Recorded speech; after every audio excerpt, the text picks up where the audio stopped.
차이가 납니다.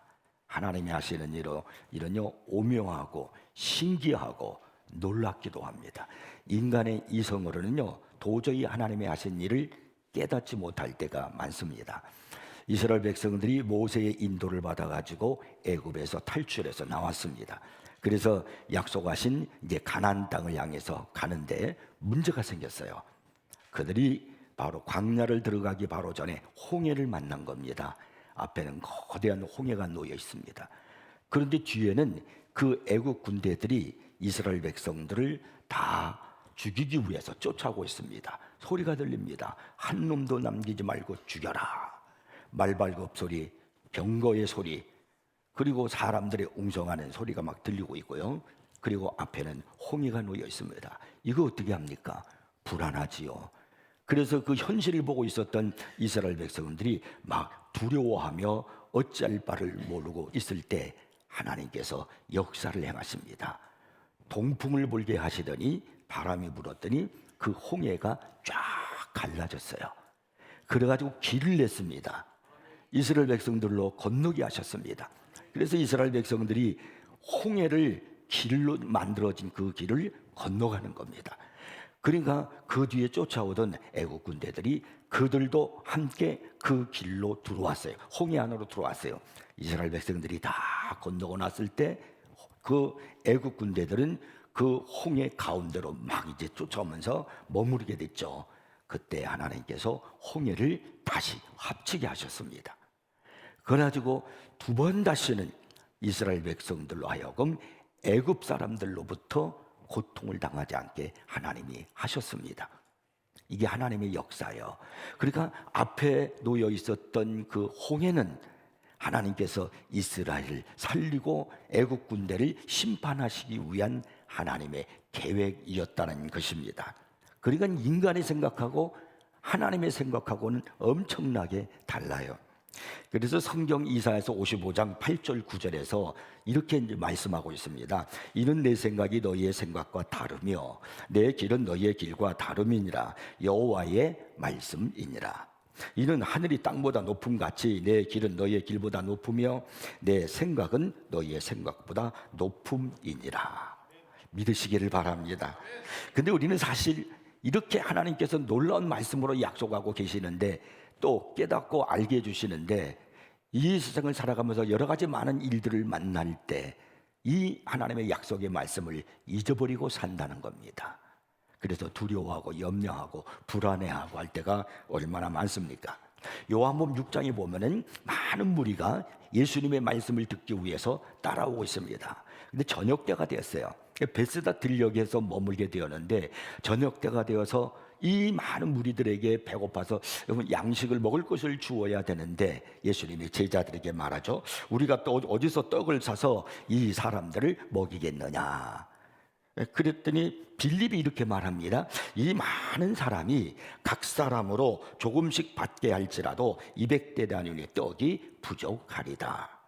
그러자 안드레가 한 어린 소년이 가지고 있던 보리떡 5개와 물고기 2마리를 담은 바구니를 예수님께 갖다가 이제 드리고서는 이것이 이 많은 사람에게 얼마나 되겠사옵나이까 이렇게 지금 말을 했습니다. 여기 계속해서 이 많은 사람이라고 말하고 있죠. 이 많은 사람. 성경에 보면은 장정만 5,000명이라고 그랬으니까 뭐 남자, 여자, 어린 나이 합하면은 노인들 이렇게 합하면 뭐 굉장히 많을 거예요. 이 많은 사람. 이것이 바로 뭘 의미하냐면 제자들에게 있어서 이 많은 사람들을 먹여야 되는데 우리들이 지금 안고 있는 문제요. 이거 어떻게 하면 좋겠는가? 이 문제죠. 그러니까 제자들이 걱정할 수밖에 없죠. 오늘 우리들로 말한다면은 이 많은 숙제, 이 많은 빚덩어리, 이 많은 청구서, 이 많은 일, 이 많은 고통, 뭐 이런 의미를 지니고 있는 거 아니겠습니까? 그것이 무엇이든 간에 수요가 공급을 초월해버리면 우리는 빌립처럼 무력감을 느끼게 되고 안드레처럼 결핍감을 느끼게 된다는 사실입니다. 이럴 때 우리는 여러분 하나님이 하신 말씀을 떠올려야 돼요. 내 생각과 너희 생각이 다르고 내 길과 너희 길이 다르다. 이 말씀을 떠오르시고 이 말씀을 붙들고 하나님의 생각과 우리의 생각이 다르지만 나에게는 이 많은 것들이 있지만 하나님이 해결해 주실 줄 믿습니다. 그리고 하나님을 신뢰할 줄 알아야 됩니다. 여러분이 잘 아시는 대로 그날 많은 무리들이 모였을 때 이제 오병이의 기적이 나타나지 않습니까? 그걸 가지고 이제 사람들에게 먹였는데 다 배부르게 먹었다 그랬어요. 배부르게 먹었으니까 그 당시에 사람들은 굶으면서 살았거든요. 어렵게 살았잖아요. 제가 어렸을 적에도 참 많이 참 어렵게 살았어요. 심지어는요, 어떤 일이 있었냐면 기억에 나무 그 껍질을 벗겨다가 삶아서 그래서 그 국물을 먹었던 그런 기억도 제가 있습니다. 그게 굉장히 그때는 어려웠고요. 사방공사 나가가지고 밀가루 타서 먹고 그러고 살았어요. 근데 예수님 당시는 더 얼마나 어려웠겠는가, 배고른 사람들이 얼마나 많았겠는가 하는 것을 알 수가 있죠. 근데 그날 예수님께서 그 기적을 행하심으로 모두가 다 배부르게 먹었다고 말씀하고 있습니다. 모처럼 배부름과 만족감을 누리면서 일을 쑤셨을 겁니다.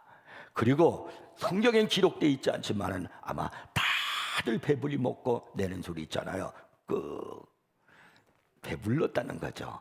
그러면서 트러블 하지 않았을까라는 생각도 해봅니다. 그만큼 그들에게 놀라운 기적이 나타난 거예요.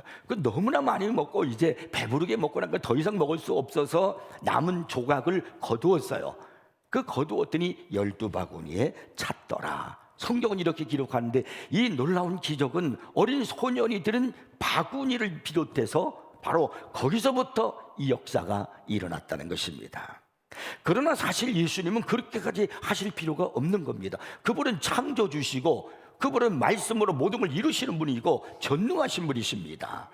그렇기 때문에 그냥 근처 수풀에 있는 나무들로 과일로 가득 열매를 맺으라 말씀 한마디만 하면 과일들이 주렁주렁 맺혔을 것이고요, 갈릴리 바다에 있는 모든 물고기 떼가 이것으로 몰려들어라 그러면 갈릴리 바다에 있는 그 고기들이요 전부 다 파닥파닥 하면서 그 사람들이 모인 가운데 다 몰려들지 않겠습니까? 이스라엘 백성들이 40년 광야 생활을 했잖아요. 그때 하나님께서 어떻게 그들을 먹였습니까?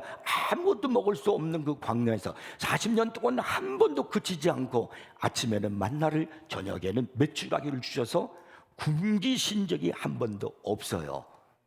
근데 그날 거기에도 얼마든지 그렇게 하실 수 있는데 주님은 그렇게 하지 아니하시고 한 작은 어린 소년이 가지고 있었던 바구니를 통해서 우리 예수님이 그런 기적을 일으키셨다는 겁니다. 여기서 우리 주님이 우리에게 가르치시는 교훈을 깨달아야 돼요. 갈라디아서 6장 8절 9절 말씀은 이렇게 우리에게 깨닫게 하는 말씀을 주고 있어요. 스스로 속이지 말라. 하나님은 업신여김을 받지 아니하시나니 사람이 무엇으로 심든지 그대로 거두리라. 심어야 한다는 거예요. 뿌려야 한다는 겁니다. 심든지 그대로 거두리라. 자기의 육체를 위하여 심는 자는 육체로부터 썩어진 것을 거두고 성령을 위하여 심는 자는 성령으로부터 영생을 거두리라. 하나님이 이 뿌릴 때 우리에게 주신다고 약속의 말씀을 주시는 겁니다. 그러니까 여러분 심어야 거둘 수 있다는 거예요. 이 작은 소년이 들고 있는 바구니 안에 물고기 2마리, 보리떡 5개, 그걸 예수님 앞에 드려질 때 오병이어의 기적이 나타나게 되어진 겁니다. 자, 여러분의 바구니에는 무엇이 들어있습니까?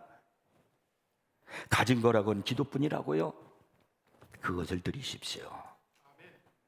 가진 거라고는 몸밖에 없다고요? 그 몸으로 헌신하십시오. 가진 거라고는 하찮은 기술뿐입니까? 그것을 사용하십시오. 하나님은 드리기를 원하십니다.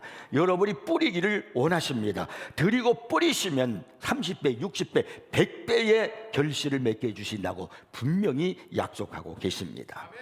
그러나 여러분, 오늘 하나님께서 여러분을 향해서 그것보다 더 가장 원하시는 것이 있어요. 그것이 무엇인지 아십니까?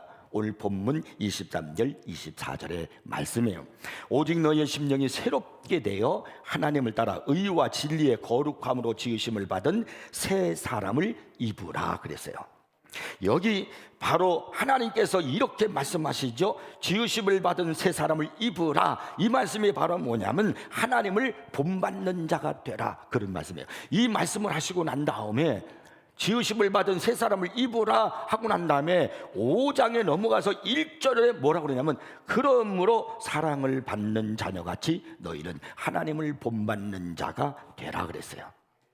하나님을 본받는 자가 되는 것이 우리 하나님께서 가장 원하시고 기뻐하시는 겁니다.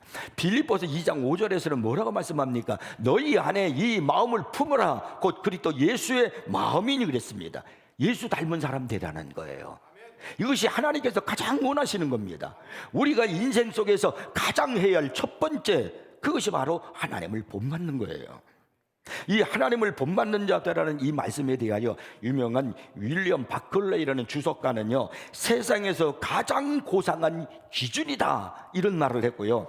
또 영국의 유명한 강해 설교자였던 마틴 로이드 존슨 목사는요, 바울의 최상의 주장이고 모든 교리와 실천에서 가장 높은 차원이고 궁극적인 이상이다라고 그렇게 말을 했습니다.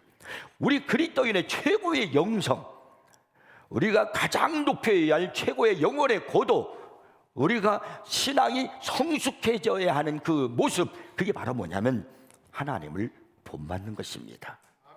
이것이 우리가 해야 할 최고의 모습이라는 거예요. 우리가 하나님을 본받는 자가 되기 위해서 그러면 어떻게 돼야 됩니까? 그것은 바로 경건의 습관의 뿌리를 잘 내리는 것입니다. 뿌리가 깊지 않는 나무에서는요, 꽃도 피지 않고 열매를 기대할 수도 없습니다. 뿌리가 깊은 나무에서 꽃이 피고 열매가 맺히는 것입니다. 잠언서 12장 12절에는요 이런 말씀을 하고 있습니다. 악인은 불의의 이익을 탐하나 의인은 그리스도인은 하나님의 백성은 그 뿌리로 말미암아 결실하느니라 그랬어요. 그 뿌리로 말미암아 결실하느니라. 그 아름답고 향기와 풍성하고 탐스러운 그런 열매로 여러분의 눈길을 끌고 있는 그런 나무가 있다면, 내 마음을 유혹하는 그런 나무가 있다면은 여러분, 그것은 틀림없이 좋은 뿌리를 뿌릴 것이고 그 뿌리는 깊숙이 땅속에 내리고 있을 것입니다. 뿌리가 깊이 박히고 줄기가 튼튼할 때 비로소 아름다운 꽃이 피게 되고 줄기가 자라서 열매를 맺게 되는 거예요. 그러나 나무의 뿌리를 뽑아버리면 그 순간 그 꽃은 하루도 못 가서 뜨거운 태양의 열에 의해서 그만 죽어질 것이고, 그리고 열매도 맺지 못할 것입니다. 예수님은요, 마태복음 16장 24절에서 이런 유명한 말씀을 해서 하셨어요. 나를 따라오려거든 자기를 부인하고 자기 십자가를 지고 나를 따를 것이니라. 여러분, 여기서 자기를 부인하고 자기를 십자가를 지고 따른다는 말이 무슨 말일까요? 그리고 예수님께서 나를 따라오려거든 그런데, 나를 따른다는 것, 예수님을 따른다는 것이 무엇일까요? 예수님이 앞으로 가면 하나 둘 셋 넷 이런 것을 우리가 가는 것을 말하는 것입니까? 여기 나를 따라오려거든 이란 이 말씀은요, 나를 닮으려거든 이런 말입니다. 주님을 본받기 위해서 어떻게 해야 됩니까? 그것은요, 의의 열매를 맺는 법을 배우는 겁니다. 그것을 뭐라고 말씀하고 있냐면 자기를 부인하고 자기 십자가를 지는 것이다, 이렇게 말씀하고 있는 겁니다. 오늘날 많은 성도들이 교회를 나오는 이유 중에 하나가 바로 뭐냐면요, 위로받기 위해서 오는 겁니다. 이제 우리는 위로의 신앙이 주된 신앙으로 목적으로 간주되는 그런 시대를 살아가고 있습니다. 어쩌면 우리는 지금 평안 숭배라는 질병에 걸려 있는지도 모르겠습니다. 이 방송국이나 유튜브에서 많은 목회자들이 설교를 합니다. 그런데 그 설교한 것에 대한 조회수를 이렇게 찾아서 조사를 해보니까 가장 많은 조회수가 나온 것이 바로 뭐냐면 위로 설교라는 거예요. 사람들은 주로 위로 설교를 찾아서 듣는다는 겁니다. 그만큼 오늘의 성도들은요, 위로가 신앙의 주된 목적이 되어버렸다는 겁니다. 우리는 전능하신 하나님께서 나의 어깨를 두들겨 주시고, 그리고 나에게 편안한 마음을 주시고, 그리고 내게 행복을 약속해 주시는 그런 음성을 들으면서 위로받으면서 살아가기를 원한다는 거예요.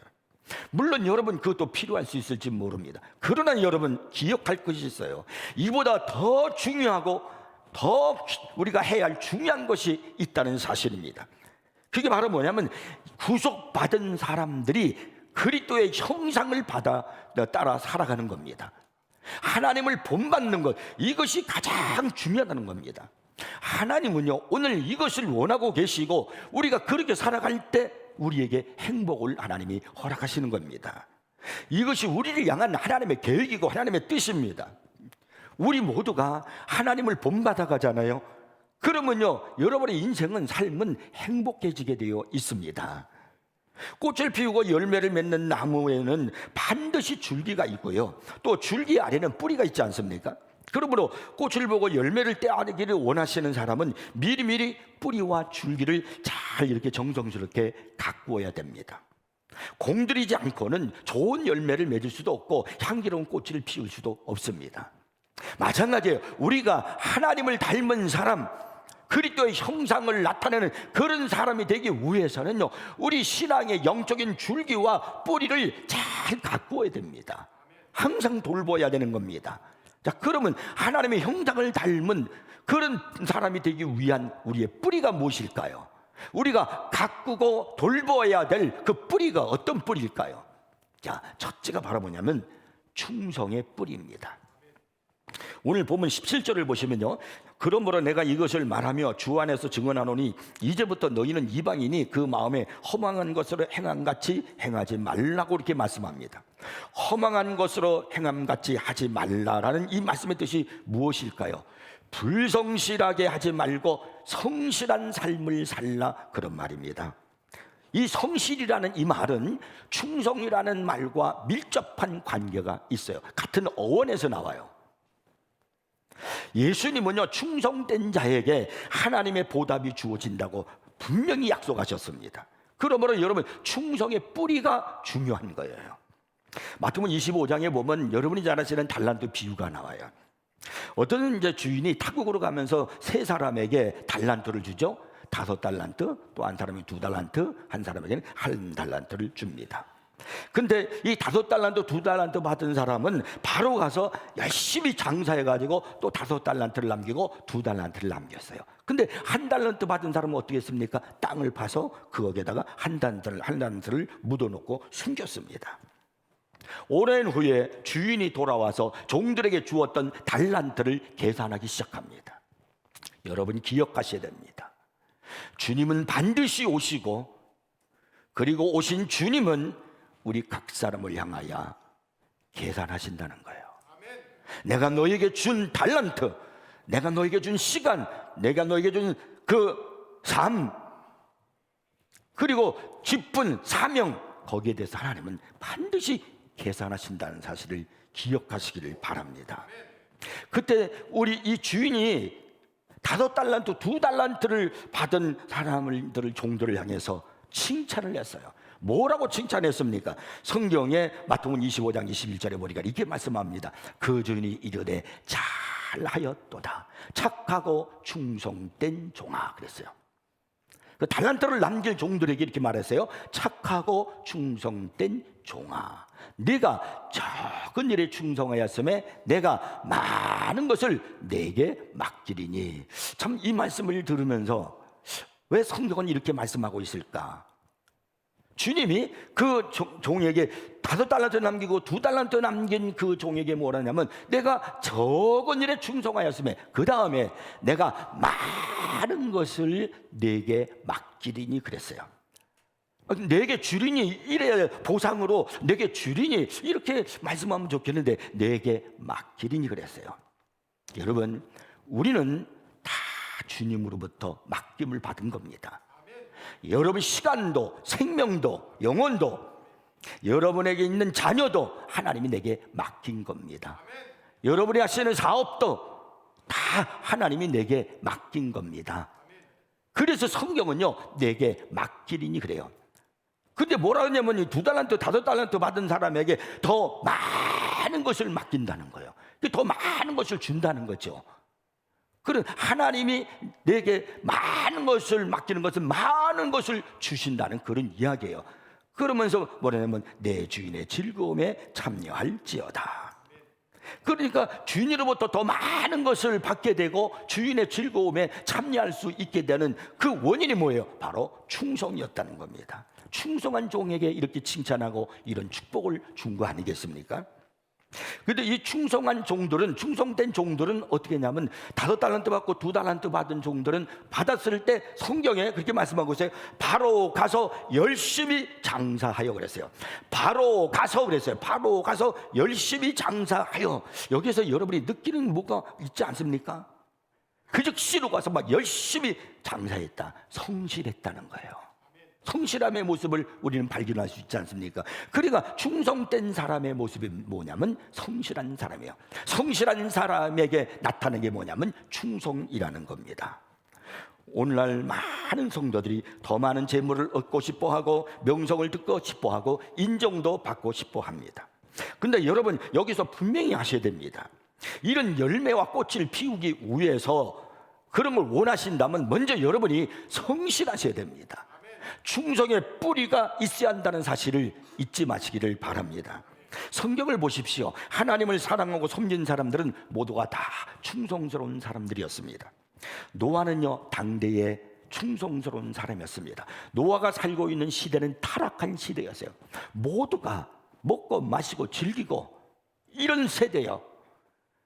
심지어는 하나님의 아들들이 사람의 딸들을 좋아하면서 그러면서 서로 만나서 결혼하면서 즐기면서 살아가는 세대예요.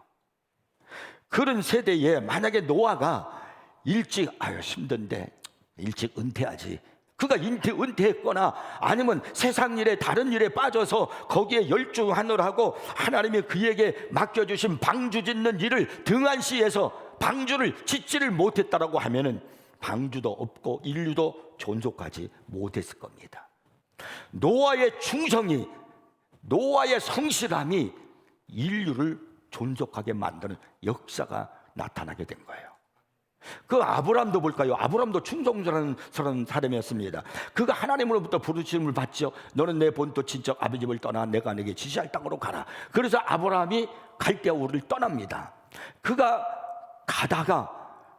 만약에 가다가 팔레스타인까지 가지를 못하고 하란쯤에 왔는데 거기서 금을 발견하게 되고 은을 발견하게 되었어요. 그래서 이 좋은 것들을 내가 이렇게 많은 것을 발견했는데 내가 여기서 내가 장막을 치고 그리고 사업이나 하면서 살아야 되겠다라고, 그리고 아브라함이 팔레스타인 가나안 땅까지 가지 아니했다라고 하면은 이스라엘 민족은 탄생하지 못했을 것이고 이스라엘 민족을 통해서 오실 예수 그리스도는 오지 못했을 것이며, 그렇다고 하면은 하나님의 구속의 계획은 어떻게 되는 것입니까?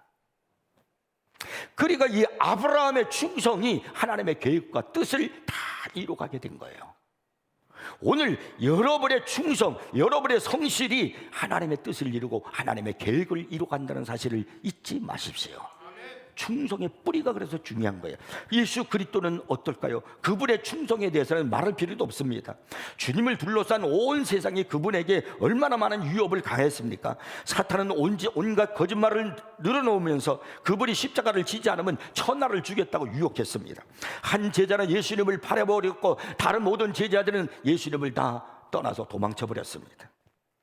그러나 예수님은 그 무거운 십자가를 지고 십자가에 달리고 피를 흘리시면서 다 이루었다라고 말씀하시면서 아버지께 충성을 다했고, 그리고 우리들에게 성실함을 보이셨습니다. 그분은 끝까지 죽는 순간까지 충성했던 거예요. 오늘 우리에게는요, 이 충성의 뿌리가 필요합니다. 이것이 하나님을 닮아가는 모습이에요. 지금 나의 영성을 보세요. 나의 신앙의 모습, 얼마나 내가 충성하고 성실한 뿌리를 내리고 있는가.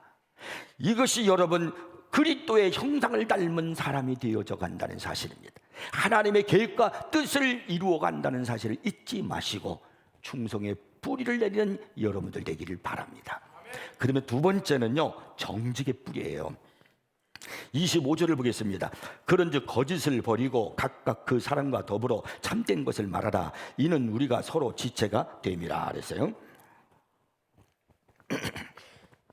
이 성경에서 거짓으로 번역된 말을 헬러로 보면요, 토푸스도스라는 단어로 쓰여 있는데요, 이것은 적그리스도의 영을 지적할 때, 적그리스도의 그 사도 요한 일서에 보면은 적그리스도의 영을 얘기할 때, 그때 이 단어, 똑같은 단어를 사용을 했던 겁니다. 그런데 그 앞에 뭐라고 그러냐면 거짓을 버리고 그랬어요. 사도 바울이 거짓을 버리고, 이 거짓이 적그리스도의 영이라는 거예요. 그런데 그것을 거짓을 버리고, 이 버리고라는 말을 쉽게 생각하지 마세요. 내가 쓰레기를 그냥 버리는 것처럼 그렇게 생각하지 마십시오. 정직의 뿌리를 갖기 위해서 사도 바울이 여기서 우리에게 강조하고 있는 말이 무슨 말이냐면, 거짓말을 먼저 내가 정직한 사람이 되기 위해서 거짓말을 거부해야 되겠다는 결단을 가져야 된다는 거예요.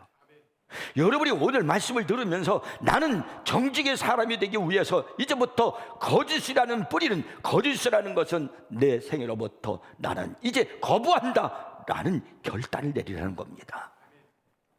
성경에는 성도들의 순전한 정직이 참 많이 강조되어 있습니다. 이것들은 하나님께서 우리의 삶 속에서 깊이 살피시고 우리에게 요구하시는 영적인 뿌리입니다. 신뢰하고 존경할 수 있는 이 정직은요, 그리스도인의 삶에 핀 향기로운 꽃과 같아요. 어느 날 갑자기 정직이 하늘에서 뚝 떨어지는 게 아닙니다. 정직은요, 영적으로 가꾸고 그리고 영양분을 충분히 공급한 후에 얻을 수 있는 꽃이고 향기인 겁니다. 그러니까 내가 하나님 앞에 영성 생활을 잘해야 되는 거예요. 말씀을 계속, 말씀은 우리를 깨끗하게 한다고 그랬거든요. 그리고 말씀을 읽고 말씀을 묵상하고 기도하고 찬양하는 그런 삶을, 내가 경건의 생활을 계속해 뿌리를 잘 내가 줄기를 다듬어 갈 때 내 안에 이 정직의 뿌리가 잘 내리게 되는 겁니다. 심령이 새롭게 되어 새 사람을 입은 사람은요, 거짓을 버리고 정직의 뿌리를 내리는 사람이라는 이 말씀을 잊지 마셔야 됩니다. 물론 우리는요, 의식적으로 거짓말을 할 수 있습니다. 비방하고 또 거짓말을 할 수 있고요, 다른 사람을 잘못 인도하려고 하는 그런 의도적인 거짓말을 할 수도 있습니다. 우리가 기억해야 될 것은, 반드시 기억해야 될 것은 거짓의 뿌리는 사단이라는 겁니다. 예수님은요, 요한복음 8장 44절에서 이런 말씀을 하셨어요. 너희는 너희 아비 마귀에게서 났으니 너희 아비의 욕심대로 너희도 행하고자 하느니라. 그는 처음부터 살인한 자요, 마귀가, 사탄이 그렇다는 거예요. 진리가 그 속에 없으므로 진리에 서지 못하고 거짓을 말할 때마다 제 것으로 말하나니, 이는 그가, 누가? 사탄이 거짓말쟁이요 거짓의 아비가 되었음이니라. 그러니까 거짓의 아비가 누구냐면은 사탄이요. 그러므로 우리가요, 여러분, 철저하게 내가 정직의 뿌리를 내리지 않으면은 이 사탄이 내 삶에, 내 입에, 내 생각에, 내 마음에 거짓의 뿌리를 내리도록 씨를 뿌려놓는단 말입니다. 요즘 우리 시대를 보십시오. 거짓의 영이 너무나 난무합니다. 너무너무 거짓이 많아요.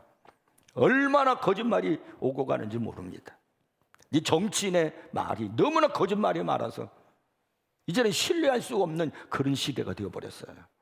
그러면 성도들은 괜찮을까요? 교회 안에서는 괜찮을까요? 아닙니다. 성결을 주장하고 거룩한 영을 따른다고 하나님의 자녀라고 말하고 있는 이 교회 안에서도 거짓이 너무나 많아요. 심지어는 어떤 그리스도인은요, 자신이 간증한다고 하면서도 사실대로 말하지 않냐고 과장하여 말을 하면서 간증을 합니다. 이 거짓이에요. 그러면요, 우리는 우리의 삶 속에서 정직을 통하여 하나님께 영광을 돌려야 되는 겁니다. 그리고 나는 예배를 드리는 교회에서든 간에 세상 밖에서든 간에 거짓말은 그것이 사탄의 압이다, 거짓은 사탄의 압이다 라고 자신 있게 말하면서 거짓을 뿌리쳐야 되는 겁니다. 정직의 뿌리를 갖고 있어야 돼요. 17세기 청교도 운동의 극작파에 해당하는 퀘이커파라는 것이 있었습니다. 여기에서 이 퀘이커파의 신자들의 삶은요, 대단했습니다. 거짓과 타협하지 않은 진실성을 가지고 있었습니다. 이들은요, 그리스도의 가르침을 생활 전체에 적용해야 된다는 걸 강조했습니다. 그래서 그들의 삶은요, 결코 거짓과 타협하지 않는 진실성을 가지고 있었습니다. 그들은요 거짓말하지 않았고 사실을 과장해서 말하지도 않았습니다. 그들은 도둑질하지 않았고 아첨하지도 않았습니다. 그런데 어떤 역사학자는 그들의 삶에 대해서 이렇게 기록을 했습니다.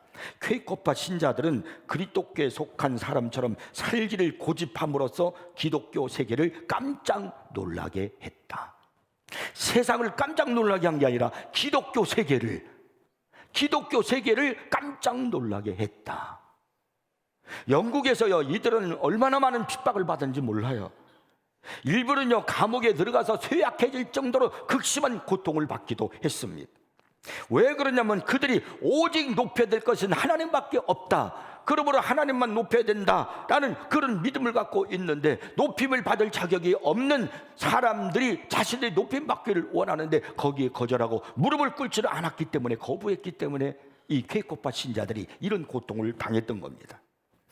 그리스도를 믿는다고 고백하는 사람들이 세상 사람들과 다른 바 없이 살고 있을 때, 하나님을 공경하면서 정직한 삶을 살고 있는 이 퀘이커파 신자들을 이상한 사람 취급했다는 거예요. 세상 사람들이 그렇게 이야기하는 것이 아니라 똑같은 그리스도를 믿는다라고 하는 사람들이요, 기독교 세계가 그렇게 말했다는 이상한 사람들이야. 오늘 우리가 정직하게 정말 믿음으로 바르게 성경대로 살아가면요, 사람들은 뭐라고 그러냐는 줄 아십니까? 이상하게 예수를 믿어. 저렇게 믿어야 되나? 완전히 미쳤어. 미친 게 아닙니다. 적당히 신앙생활을 하는 게 아닙니다. 여러분, 이 퀘이커파 신자들은 그리스도인이라면 마땅히 성경대로 살아야 한다라고 믿었기 때문에, 그렇게 살기 위해서 노력했기 때문에 일부 그리스도인들로부터 그들은 그렇게 핍박을 받았고 욕을 먹었단 말이에요.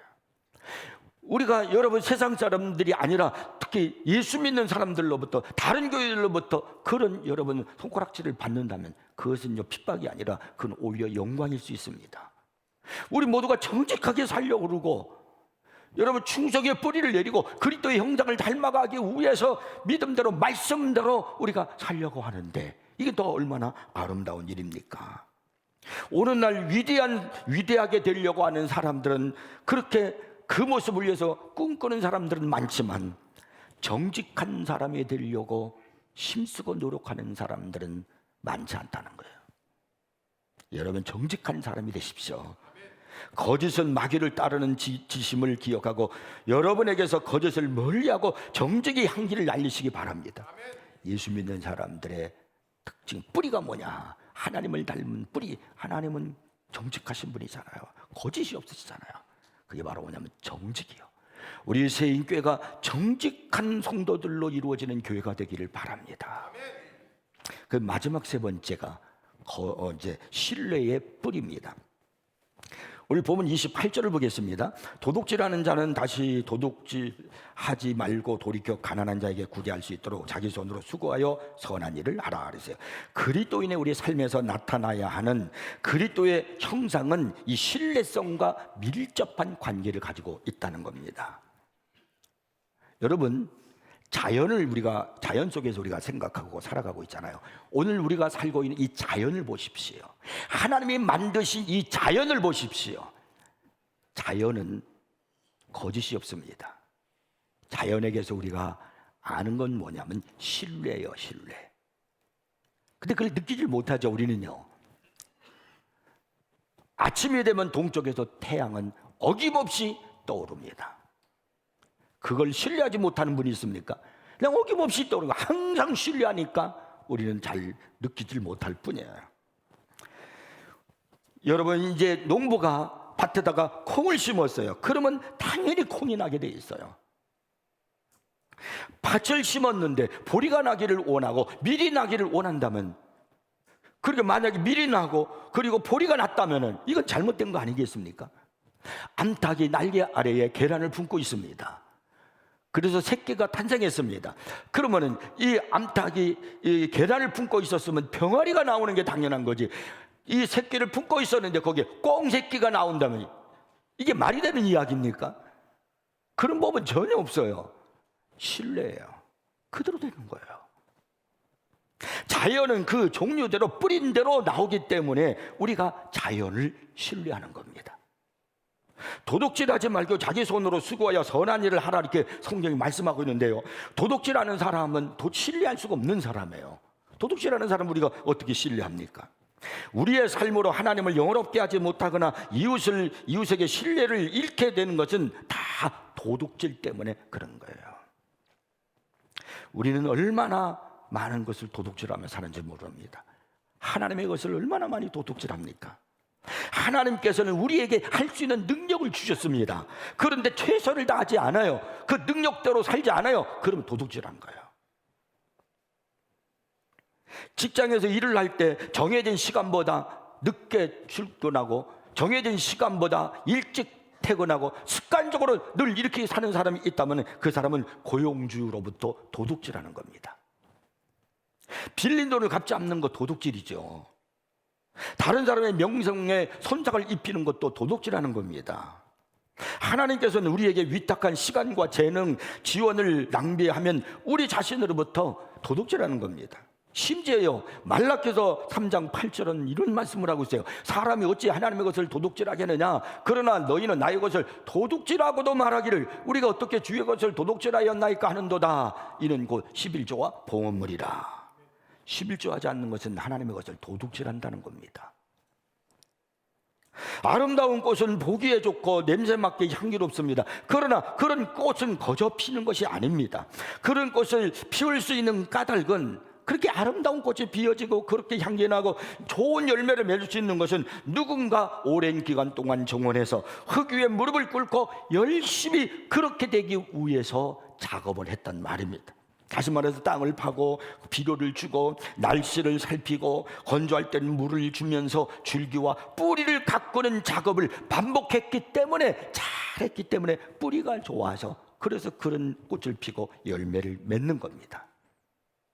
오늘 우리들이 해야 할 일이 바로 이 뿌리를 잘 내리기 위해서 이제 우리가 그 경건의 생활을 힘써야 된다는 거예요. 충성의 뿌리가 잘 맺혀지고, 그리고 또한 이 정직의 뿌리도 잘 맺혀지고, 이런 것들이 있어지기 위해서 우리가 하나님 앞에 예배 생활을 잘하고 말씀을 잘 읽고 듣고 기도하고 찬양하면서, 여러분 그렇게 경건의 생활을 늘 잘, 그 뿌리들이 하나님의 형상을 닮아가는 그런 뿌리들을 잘 가꿀 때, 그때 여러분 우리가 하나님의 형상을 닮아서 하나님께 영광이 되고요, 하나님이 얼마나 기뻐하시겠고, 그리고 그런 우리들에게 하나님은 얼마나 사랑하시면서 은혜를 더해 주시겠습니까? 위대한 사람이 되려고 애쓰지 마십시오. 명성을 있는 사람이 되려고 애쓰지 말고 정직하고 신령한 사람이 되려고 힘쓰시기를 바랍니다. 여러분의 뿌리가 하나님의 형상을 닮은 뿌리가 될 수 있도록 거기에다가 여러분 신경 쓰세요. 우리는 순종하고 기도하고 말씀 묵상하고 충성하고 이런 뿌리를 잘 내리려고 매일매일 우리가 경건 생활, 은혜 생활을 할 때 여러분은 다 하나님을 닮은 사람이 되는 거예요. 그리스도의 형상을 닮은 사람들이 되는 겁니다. 이 시대에 세속을 쫓지 말고 세상 사람처럼 살아가지 말고 다르게 살아가는 하나님이 기뻐하는 성도가 되기를 주의 이름으로 축복합니다. 기도하겠습니다.